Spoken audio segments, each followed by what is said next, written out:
No, stay there, stay there. Don't do it. Okay. Can you come over here? Come over here. All right. Yes, I see you too. I got a cat on one side, a dog on the other. Good evening, good evening, good evening. I hope you guys are doing well. I hope you guys are having a good day. Uh, I got Clyde right here. I'll show you. Here he is, Mr. Clyde. He's getting big. He's definitely getting big. All right. Whew. So, it's Friday. How did that happen so quick? How did that happen so quick? I'm gonna talk about something. Well, let me do this real quick before we jump into anything. I want to remind everybody that this is a very family-friendly oriented channel. I would ask you to please be decent in the chat. No racism, no nastiness.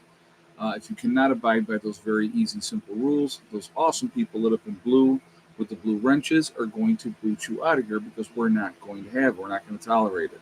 So kids will come in and try to play, but I got awesome moderators and they take care of business. So that'll be the end of that. I would ask you not to engage with any of them because like I said, they're looking to get a rise. So the best way not to deal with it is don't pay no attention to them. Let my moderators do their job, and that'll be the end of that. All right. So I'm going to talk about something real quick because I think this is important. Okay. So um, anybody that's watched this channel knows that I am living in a camper, for right now here at the homestead and have been for the last couple of years. Okay. And one of the things that I have missed having was cats. I love cats. I've had Hella, and then obviously Hella had the puppies, and then we had, I got more dogs now. Um, but I've missed having cats, and not just because I love cats. I think cats are awesome. They got a job. They have a function. Um, when I was doing a live stream, guys, and I don't know if you guys remember, and I was looking over here, the Hella's dog dish, her water dish, and the mouse came out, crossed over the floor, went up, went into the water dish, and got itself a drink. And I thought, how brazen, that's how bad it was getting with the mice. Um, so then Danny, one of the guys in my group, they had a cat that had kittens, and so he showed me a picture of the kittens, and I'm like, okay, I want the orange one because he reminded me of Max, and that's Clyde. And then I said I want the calico one, which he said they were both boys, but he was wrong. She's a girl. So, um, but really, really happy to get them. But they serve a function as well.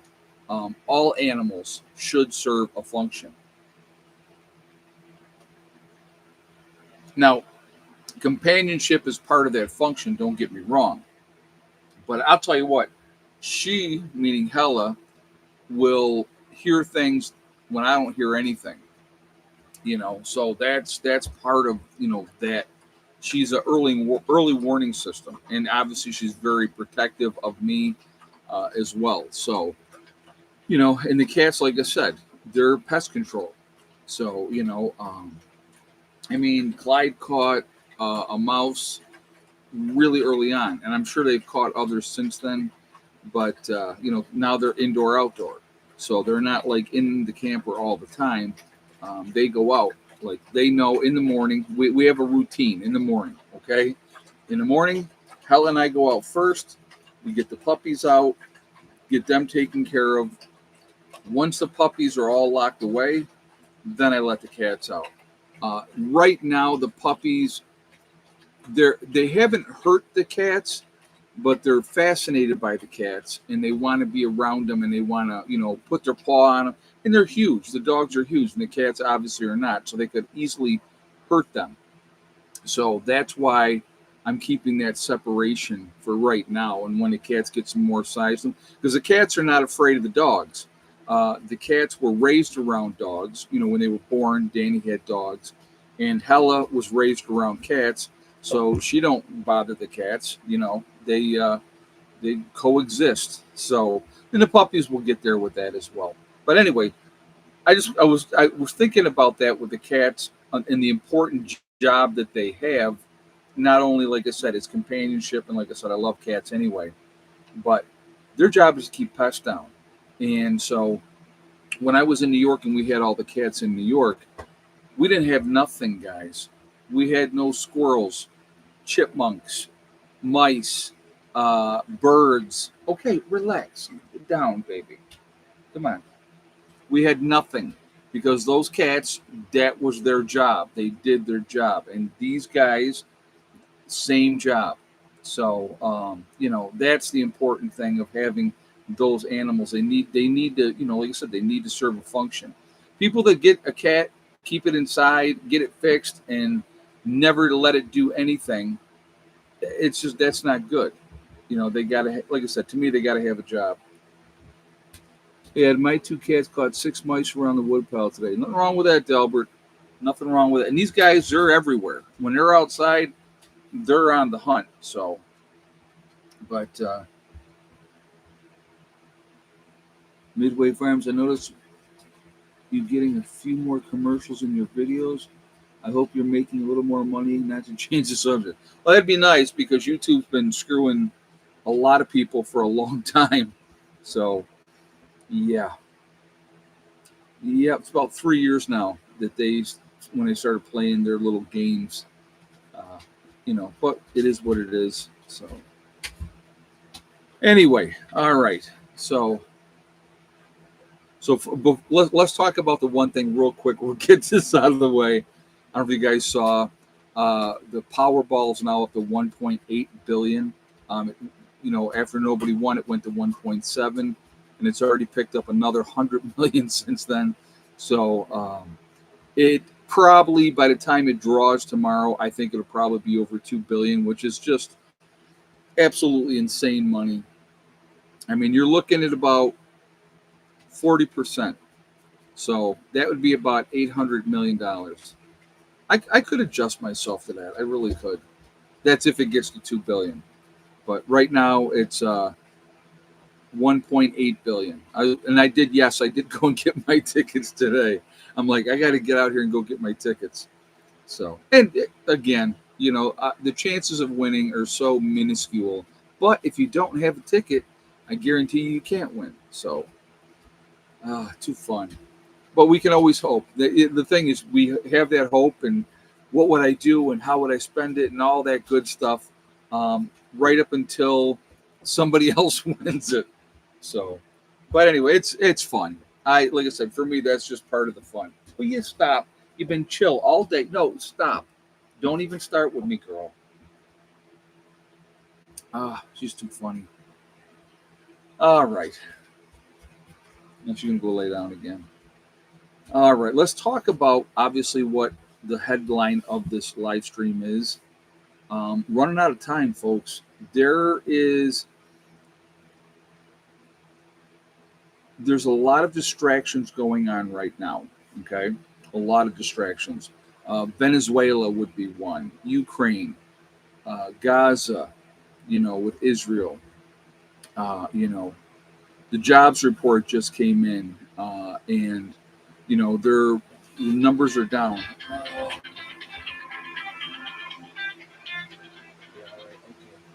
I get this phone call number, all right, and literally I get 3 to 4 a day, and it's a 585 area code, which is an area code that I lived in. All right, I've answered the phone on multiple occasions. Not one person ever there. Blank, just nothing. And, hey.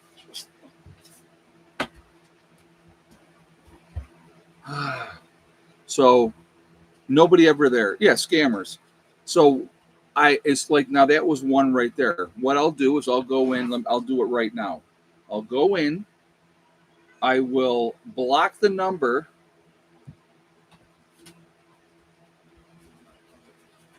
And I'll get it from another number tomorrow. Every day I'm blocking 3 or 4 numbers from this 585. Let's see. I got 2 other calls today. One from Idaho and one from California. Now, I haven't listened to my voicemails yet to see if they left a message. I don't know those numbers, so I didn't answer the phone, obviously. But Yeah, it's like nonstop. It's nonstop. It's just, and if you do answer, a lot of times it's all nonsense. They're obviously trying to sell you something or whatever the case. So yeah, that's fun. But all right, let's get back to what we were talking about. So there's a lot of distractions. A lot of distractions are done on purpose. What are you doing, Bonnie? See, now Bonnie's here. Um, they're done to keep you disengaged in what you should be engaged in. People should, if you look behind the veil, if you will, and see what's going on, a lot of times what they're doing in the dark, there's a lot of, now I just read this and I can't tell you exactly where it came from.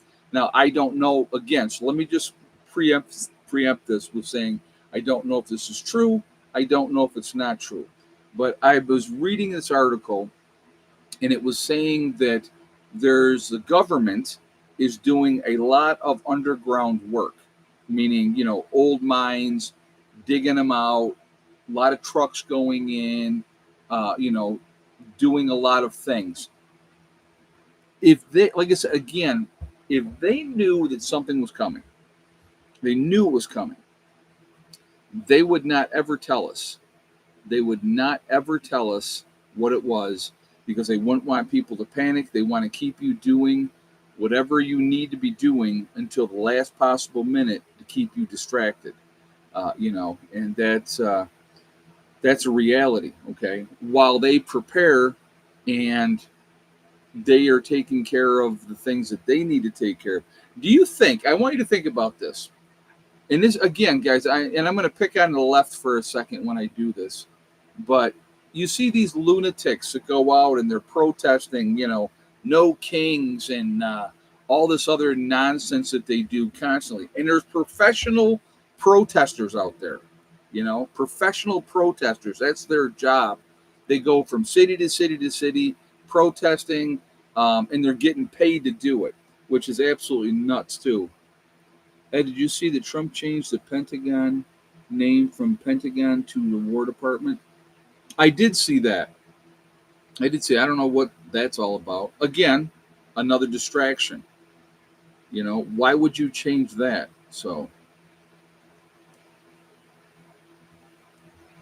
but like I said, again, there's a lot of things going on that we're not privy to. We're never going to be privy to. So they keep us all focus on this, focus on that, focus on the other things that really, at the end of the day, don't make any difference. They really don't make any difference because at the end of the day, a lot of the stuff that goes on, we can't do anything about anyway.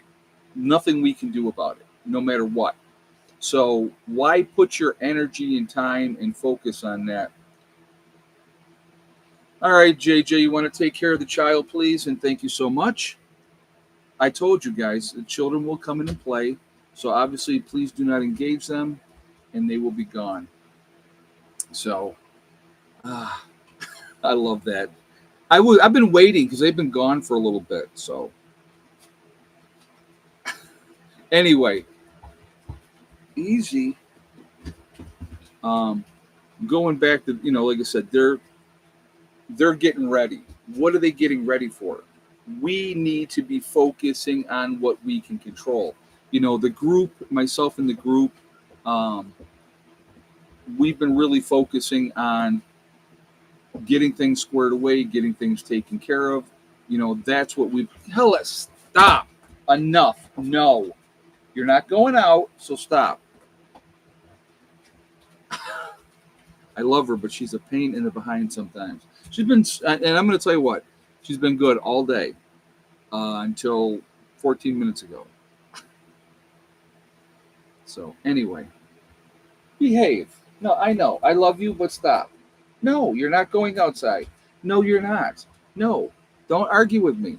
See, this is stop. Now I know. Listen, I love you.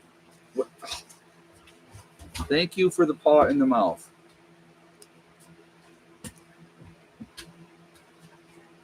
Talk. Talk to you a little bit like when because Jimmy moved. Okay, he moved from one location to another, And, he decided to leave the group. And I said, so what are you going to do? And he said, I'm going to be a dip. Now, does anybody know what dip means? Will you stop with the cord? Hey, don't chew on that. Don't chew on that cord. Does anybody know what a dip is?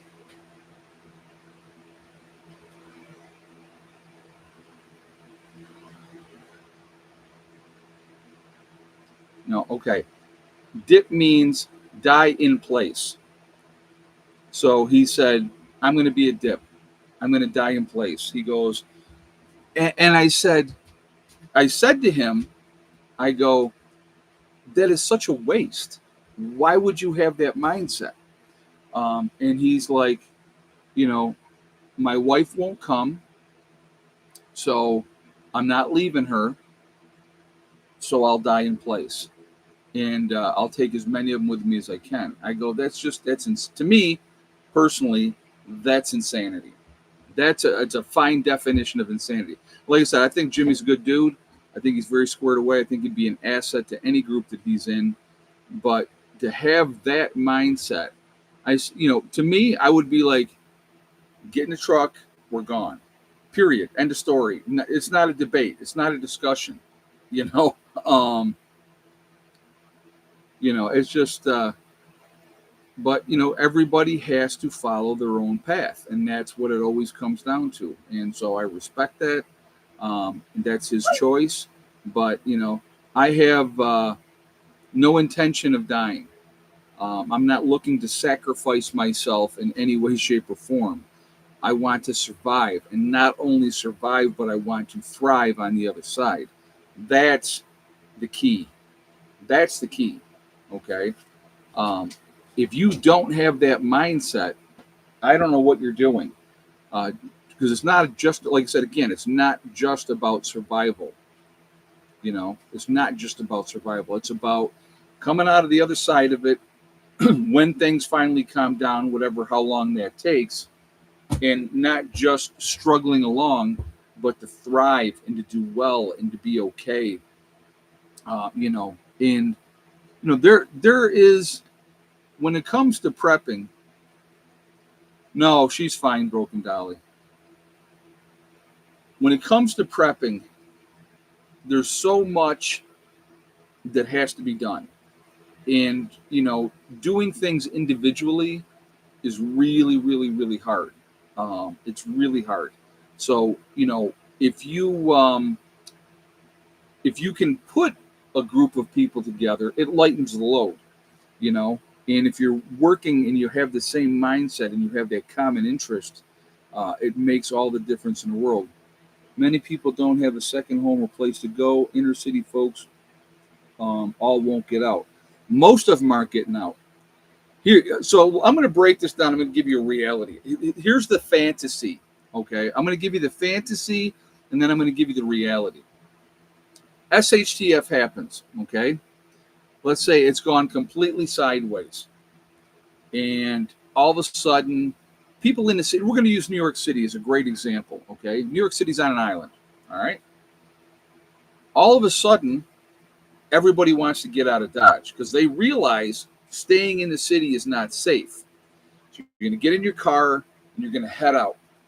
And then you're going to get stuck in traffic because New York City is a quagmire. And in the first accident that happens, George Washington Bridge, the tunnel, now you're at a standstill.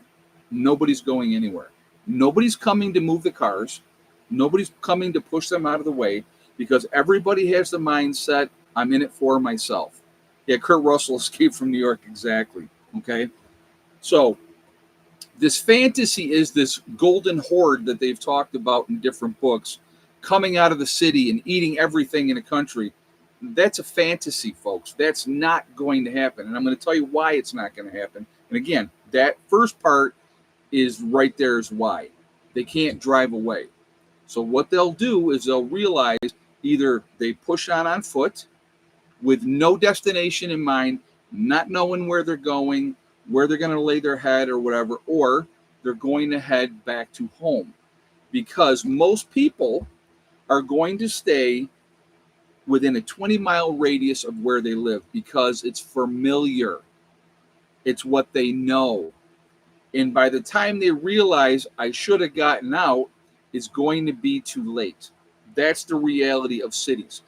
Any city, give it on a map, any city. Highways, think about all the highway travel. I travel, from here to New York to go visit family, and I do a lot of highway travel or walk. Yeah, okay, Lily, but where are they going? Right? Where are they going?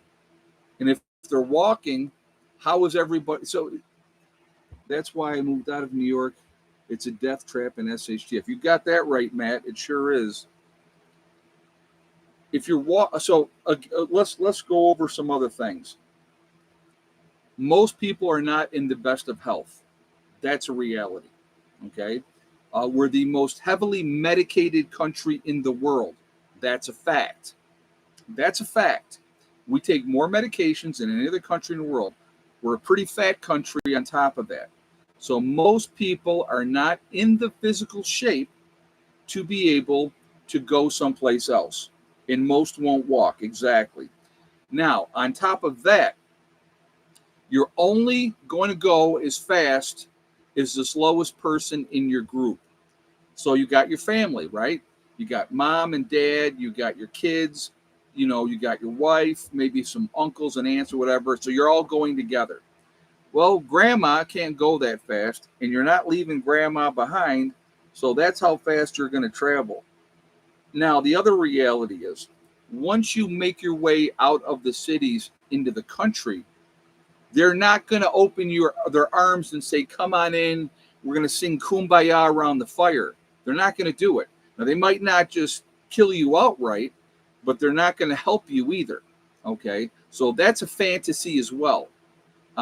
Will there be some people that will help? Yes. But the problem is, once you help someone, they're not going away. They're going to come back, and they're going to come back and come back.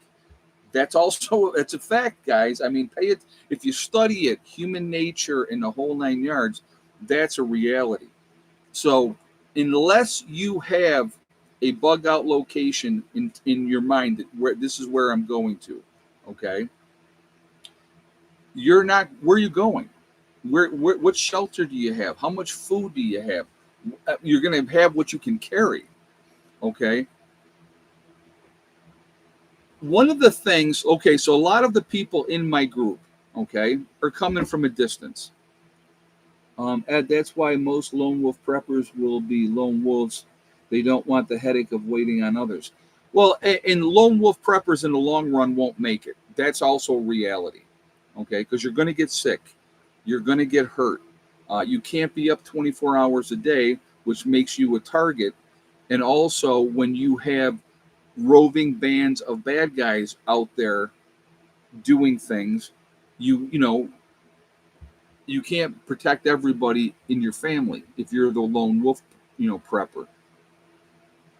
Here's one of the things that, and I think this is critical, guys, and this is important. So, I talk about this. A lot of the people in my group are coming from a distance, right? We all know that. They're coming from all different states. You've seen the license plates, so you know they're not all here in West Virginia. Some are here in West Virginia. I have one group group members that lived in New York. They moved down here. They're down here and they're local now. So yeah, they'll be here. Okay. So that's, and that's a good thing. We have other group members that are local. So that helps as well. But here's what they have that most people don't have. Okay. Most people are going to leave with no game plan, not knowing where they're going. What are they going to do? Where they're going to shelter themselves, whatever.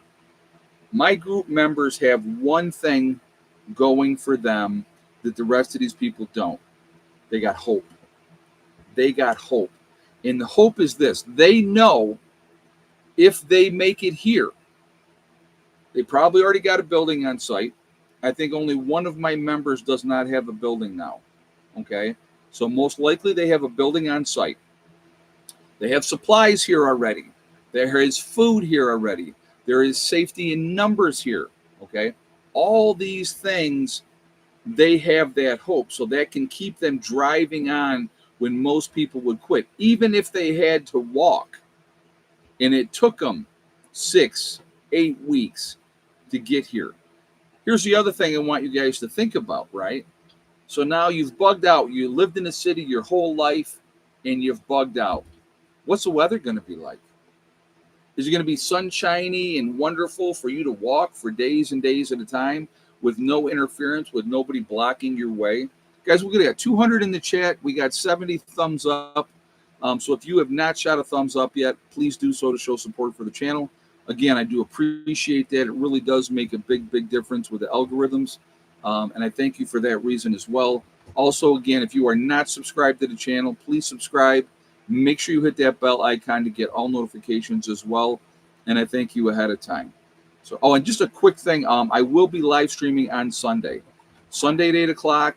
Look for me on Sunday. I will be live streaming for you guys on Sunday. Just putting it out there now so I don't forget to tell you.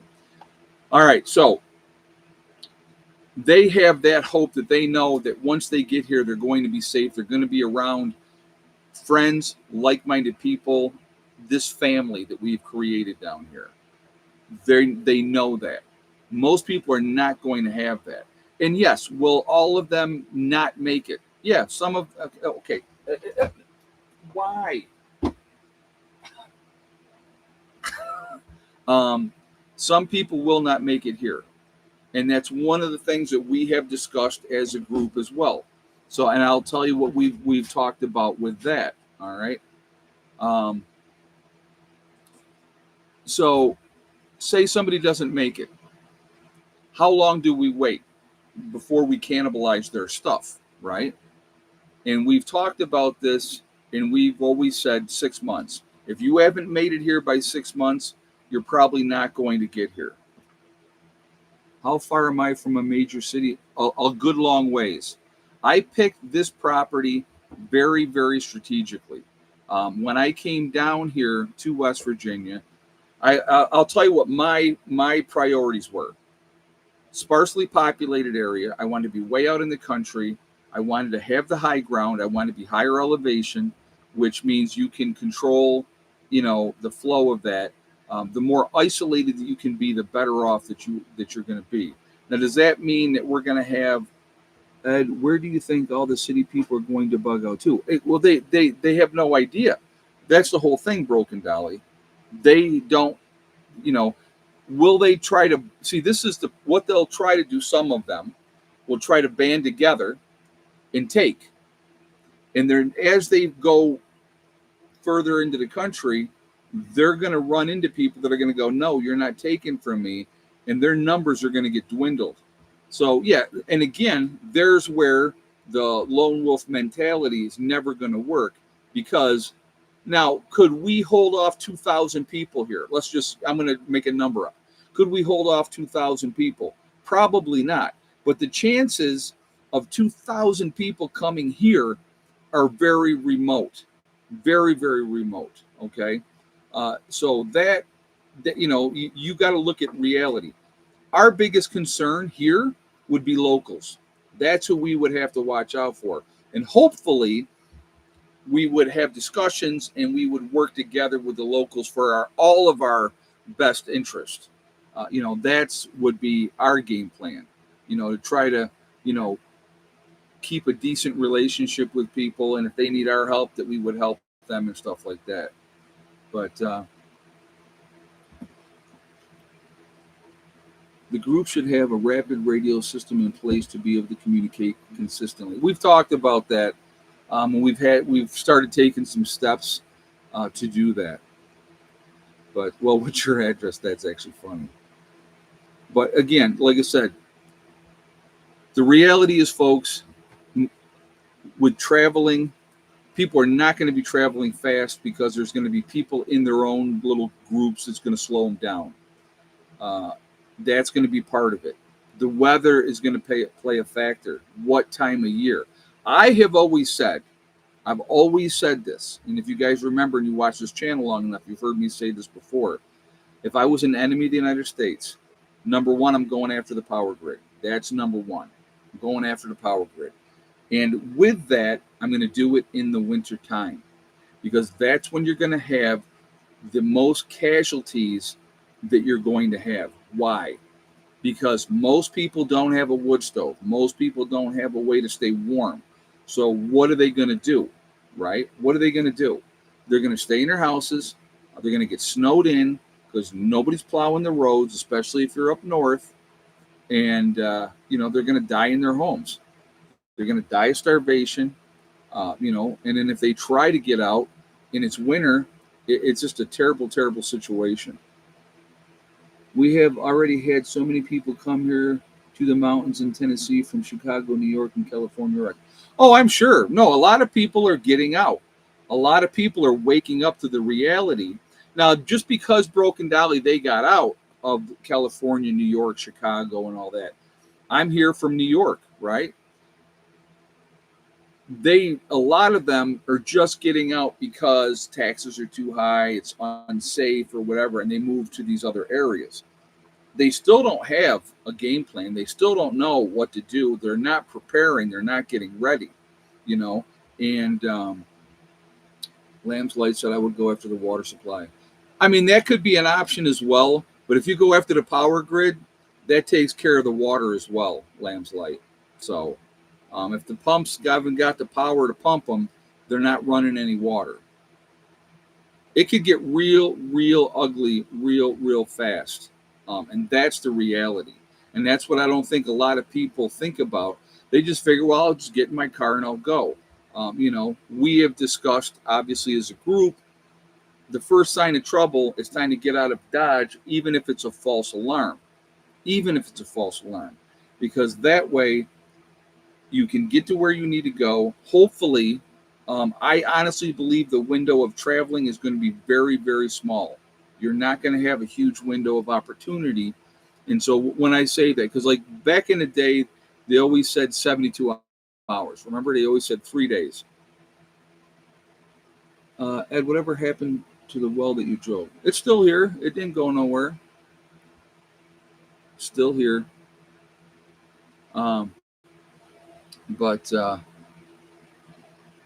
like I said, trying to deal with people in panicked and people losing their minds, there's going to be a lot of people dying all over the place. And there's the other thing, which we haven't really talked about, and that's that sanitation part. You're in the cities, and all of a sudden you got a few.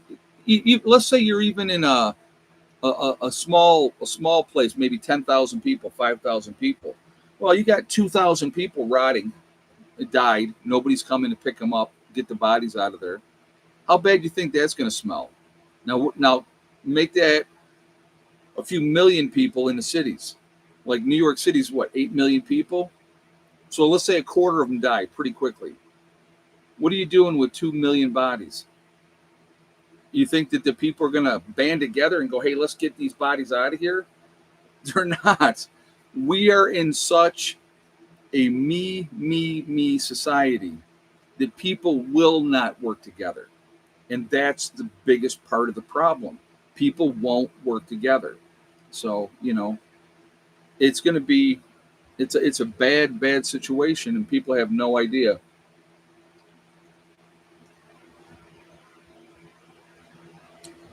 I've talked about this also, and I'll mention this again as well.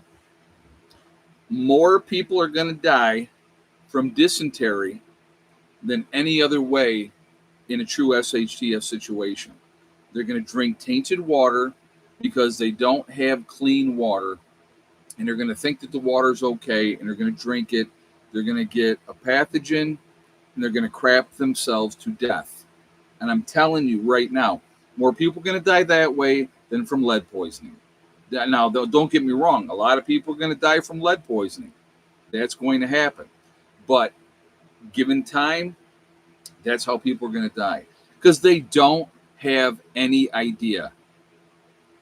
Ed, when the cell towers go out and no one in the group can get a hold of each other, do you guys have a plan in place as a group? Yes. Yes, we do, JJ. Yes, we do. Yeah, no drainage for the sewers, no flushing the toilets, all that. Yeah. I mean, let's throw a few things together and tell me how bad it would be and how quickly it would be there. You got a bunch of dead people all over the place. No way to flush toilets. No way to get, no way to get fresh water, right? And then on top of that, now you got rats all over the place eating the dead bodies because nobody's picking them up and are just laying there. And you got, the crows would be in, and every kind of, scavenger would be eating those bodies. So, you got to deal with that. You know, most people don't know how to purify water. They don't. Just because, you watch prepping channels or whatever and stuff like that, and maybe you're picking up a few things here and there, is going to give you an advantage. Everything that you do is going to give you an advantage. And that's what you're looking for. You're looking for the edge. And that's what I don't think that so many still believe that the government will be there to rescue them. Yeah, and that's a sad thing too. The cops are going to go home and take care of their families. The EMTs are going to go home and they're going to take care of their families.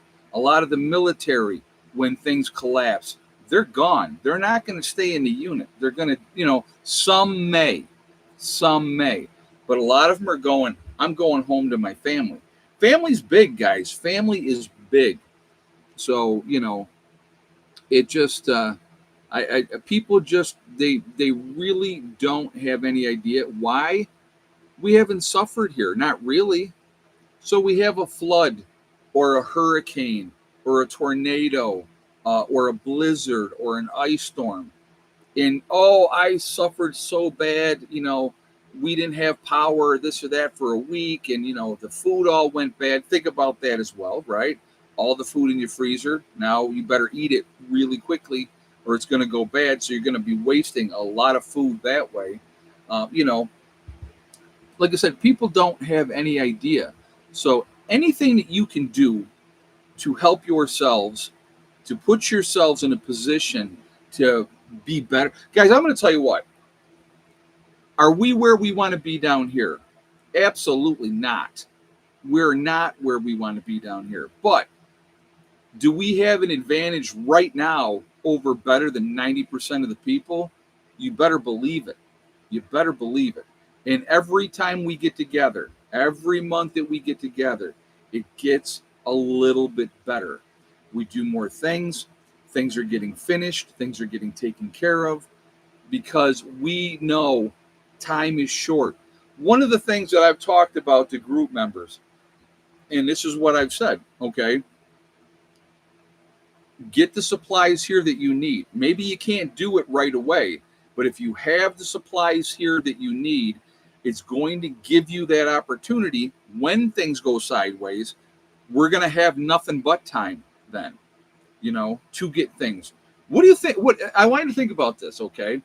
What do you think we would be doing other than defensive positions and having somebody up every 24 hours a day? Somebody would be awake constantly. What do you think we're going to be doing?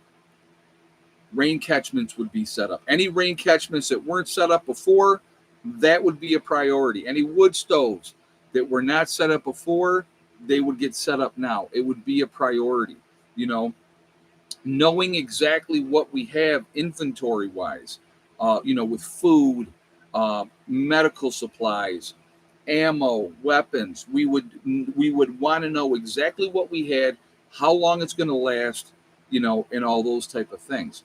That's important stuff. It really, truly is. You'd probably be looking at eating only 2 meals a day. There wouldn't be lunch. You'd get something in the morning to get you going. Hopefully something filling like pancakes or oatmeal, mixed in with eggs, obviously from the chickens. But I have 14 hens right now.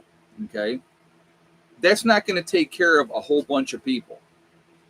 A few people, but that's not going to be enough food coming in to take care of a whole bunch of people. So, other members obviously have chickens and stuff as well. They would be bringing here as well. So we would, hopefully have a decent amount of chickens to get started and stuff like that. But again, we had a refrigerated 18-wheeler parked near me during Helene. Oh, that's wild. That's very cool. But again, once that runs out of fuel, how good is it? You know what I mean? So those are other things, other aspects that you got to think about. How much gas do you have on hand, right?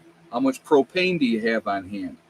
What other alternative ways of staying warm do you have? Do you have wood stoves? Do you have wood on hand? There's another one, you know. Those are hugely. Hell, let's stop. Not right now. We're going to go out in a little while. As soon as we're done with the live stream, I'll take you outside. Again, these are things, folks, that we really got to think about. You really have to prepare for. You got to take care of these things. And the laundry list is huge, right? Warm clothing, extra clothes, extra shoes, plenty of socks, because again, no more going to the store.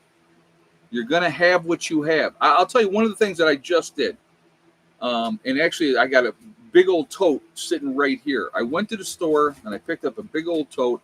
I have a bunch of clothes that I haven't worn and not going to be wearing anytime soon. So I picked up mothballs. I picked up this tote. I went through all my stuff, and a lot of stuff went in this tote. It's going to go in the loft in the pavilion. I'm not throwing these clothes out. I'm not giving them to Goodwill. We may need to have them down the road. So if we have them, then they're here. I can utilize them later on if that's what we need to do. So again,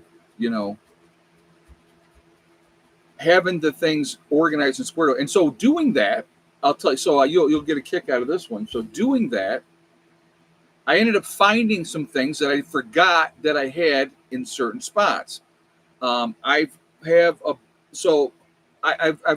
I've told you guys, I take zinc every day, vitamin D3 every day, and vitamin C. Take it every single day.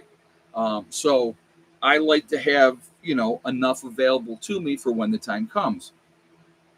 I had forgot in the one cupboard, I had 2 bottles of vitamin C. That's 500 pills in each one of those.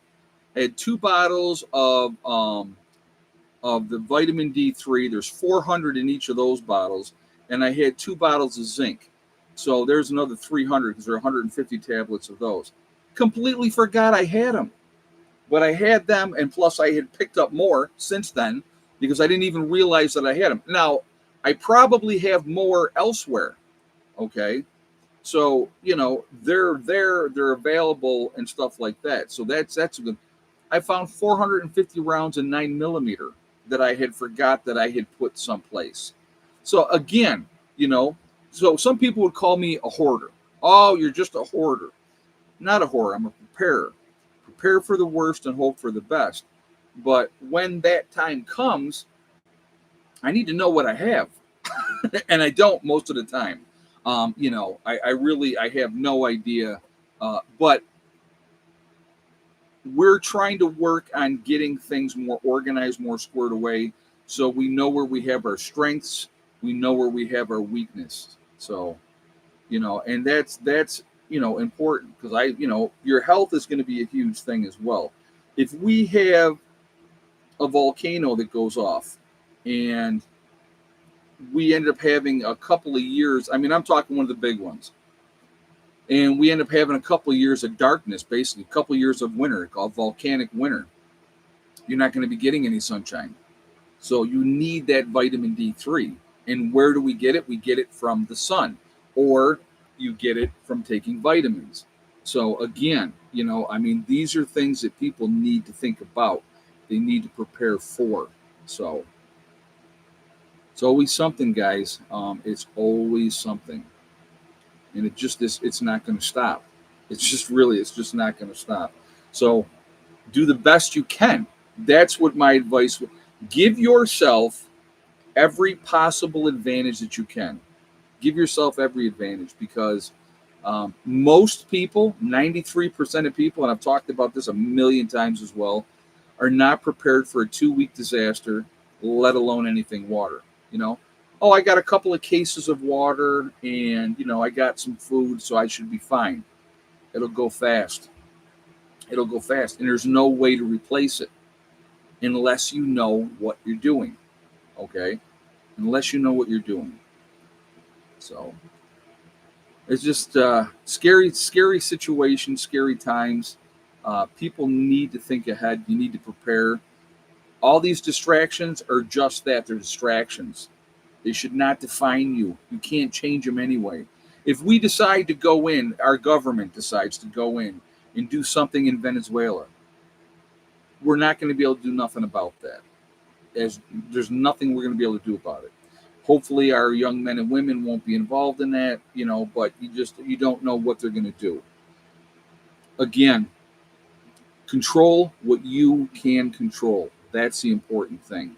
If you got something that I can control this by taking care of this, and it gives me an advantage, do it. Water's key, shelter, and food. You know, there's always the rule of three, right? The rule of three. It's 3 minutes without oxygen. It is 3 days without water, and 3 weeks without food. So food should not. Well, you should have food.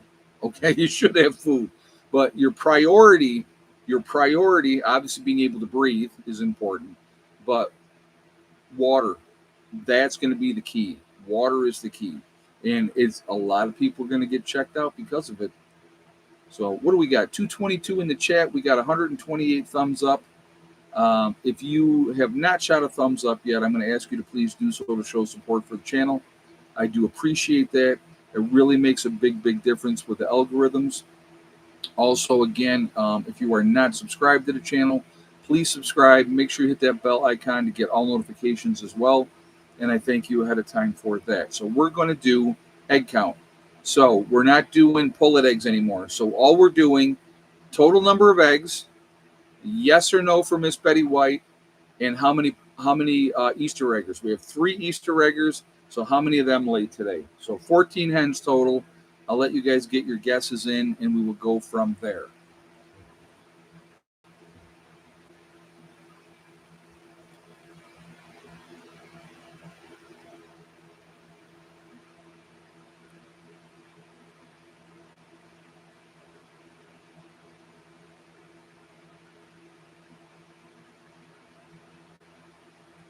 Give you a moment to get your guesses in.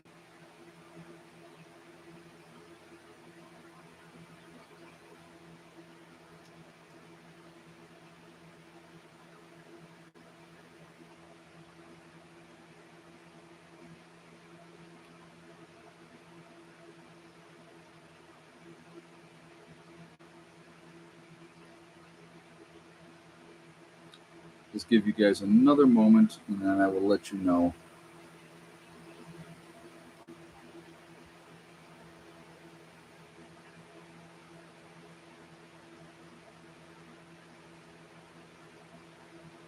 So we had a couple people that were close, but nobody won tonight. We had a grand total of 7 eggs today.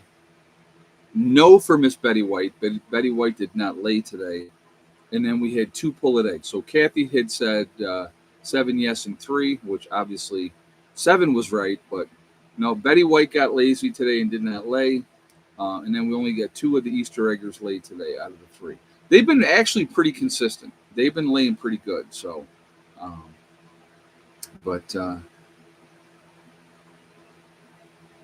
so 7 eggs, no for Miss Betty White, and 2 Easter eggers today. That was where we got. So nobody won. So nobody's happy. It's weird. I mean, there's days that they've been doing pretty decent. So I really can't complain. So, but you got to update DJ's drone. Hey, he got it the last time.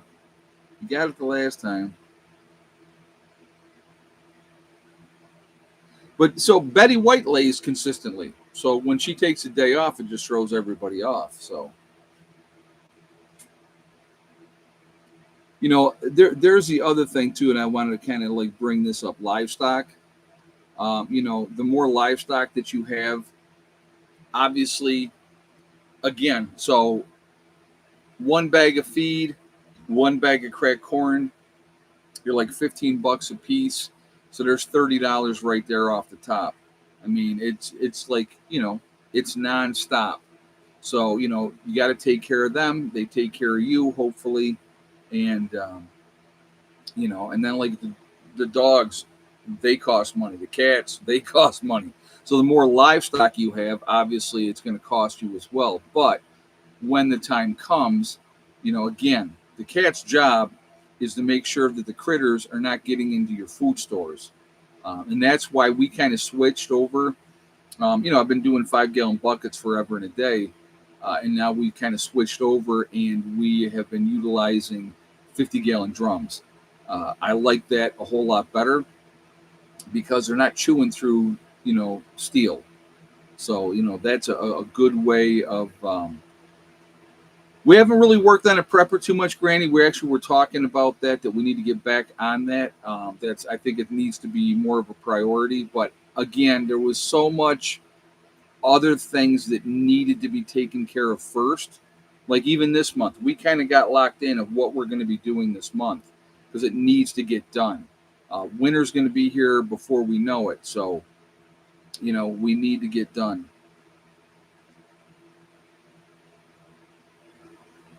Did you see India making alliances with China and Russia? I don't think India and China will ever make an alliance. I do not think they'll make an alliance. They hate each other. India and China do not like each other. But, it's we're playing games over there with India right now, trying to punish them because they're buying Russian oil. Again, it's that we're bullying people, pushing people around. It's what we've done, forever. It's just what we've done as a country. So it's not a good thing. Not a good thing.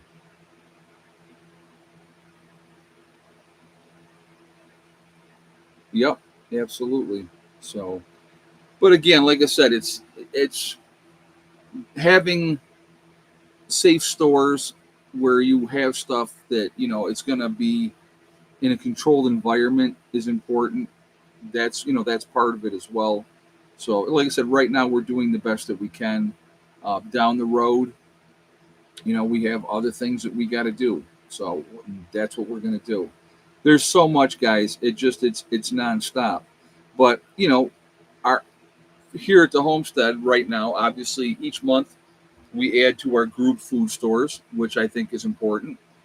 Also, we're before true winter gets here, hope to have the pavilion completely buttoned up. That's one of our goals, and that's what we're working on.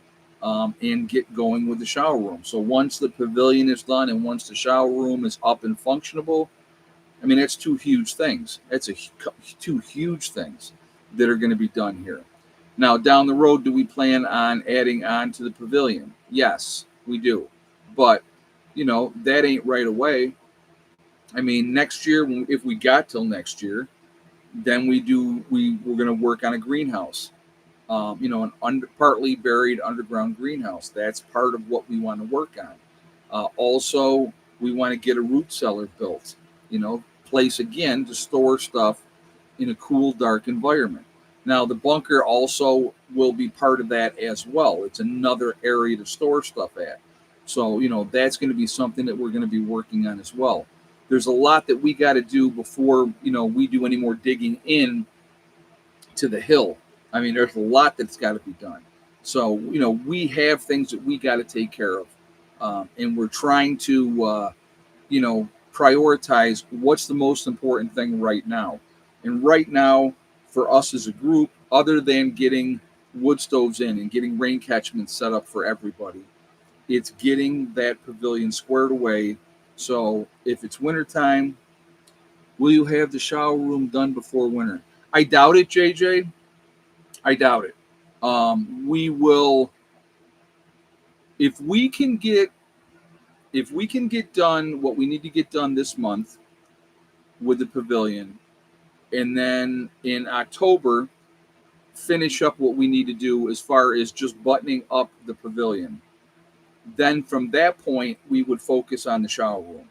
So, the shower room shouldn't be, it's easier to say that than, but it shouldn't be a tremendous amount of stuff that we have to do to get that squared away.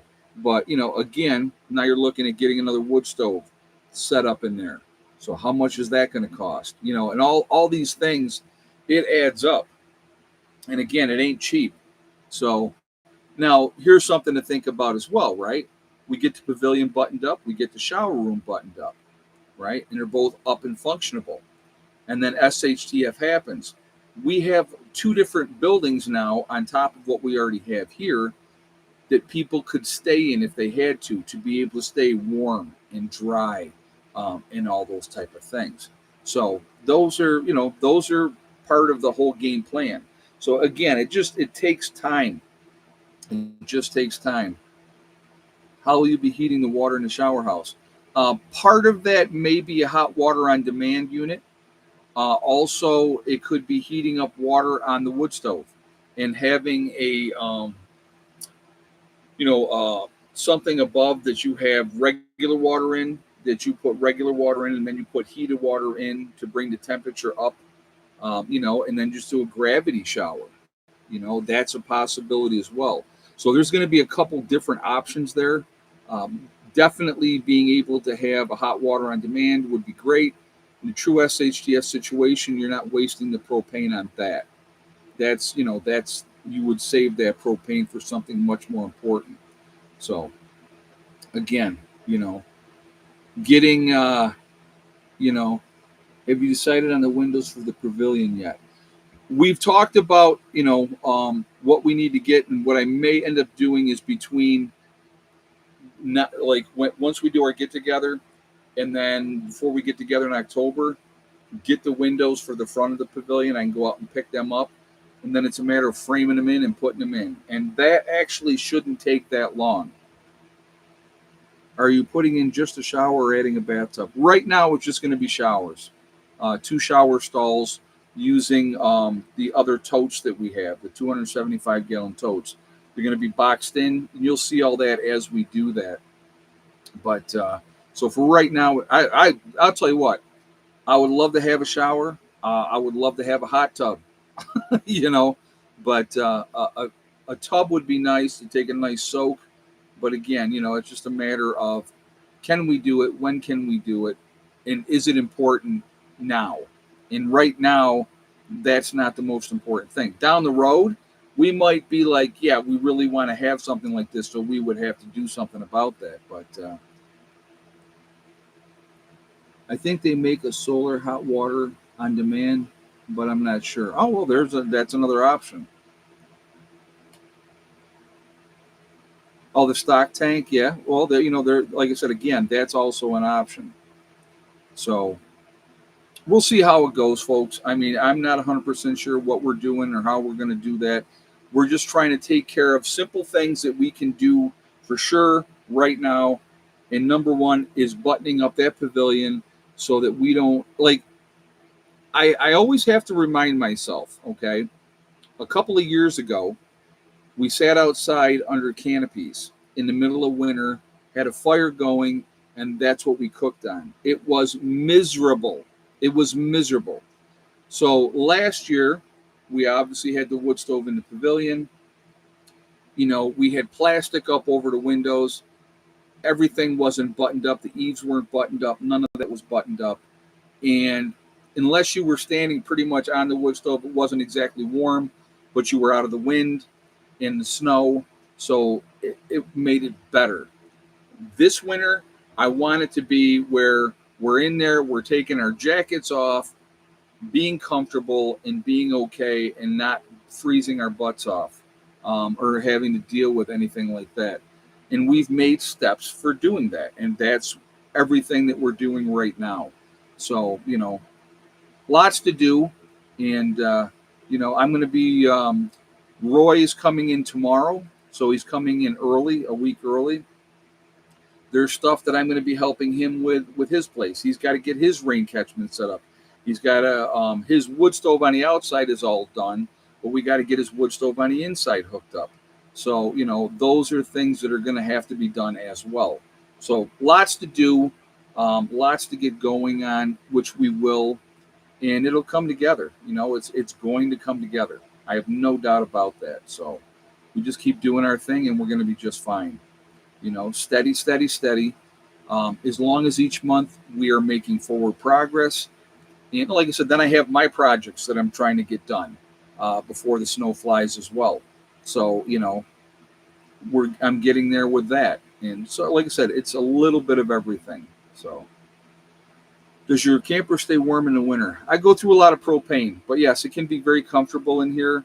Once I put the skirting around the camper, I put the plastic up and stuff on the windows. It made all the difference in the world.